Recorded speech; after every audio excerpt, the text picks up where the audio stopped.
বাবা বাবা আমায় কিছু ভিক্ষা দে। এতে আমার কি ফায়দা? একদিন তুই তোর বাবা মার নামে অনেক উজ্জ্বল করবি। বাবা মার নাম কি উজ্জ্বল করব? আমার নামে থানায় 50-60টা কেস চলছে। এইসব বয়সে তো এরকম হতে থাকে। একদিন তুই তোর কষ্টের ফলে অনেক বড় বাড়ি বানাবি, এবার তো কিছু দে।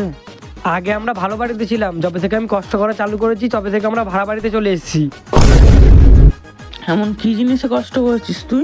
জুয়া খেলায়। বাবা তোর মা বাবা অনেক খুশি থাকবে, এবার তো কিছু নিয়ে আয়। যবে থেকে বাবা মার বিয়ে হয়েছে তবে থেকে ঘরে ঝগড়া অশান্তি লেগেই চলেছে।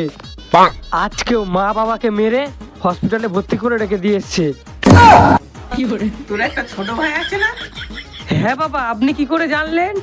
আরে আরে আমি সব জানি। একদিন তোর ছোট ভাই তোর জন্য অনেক বড় কাজ করবে। বড় কাজ তো করেই দিয়েছে। কি কাজ? 2 বাচ্চার মাকে নিয়ে পালিয়ে গেছে। আরে বাবা একদিন তোর বউ তোর জন্য অনেক বড় কাজ করবে, এবার তো কিছু নিয়ে আয়। আরে আমার ভাই তো আমার বউকে নিয়েই পালিয়ে গেছে। আরে শালা তুই মরতে পারিস না? আরে মরতে তো যাচ্ছিলাম, তুই তো মাঝখানে এসে আটকালি।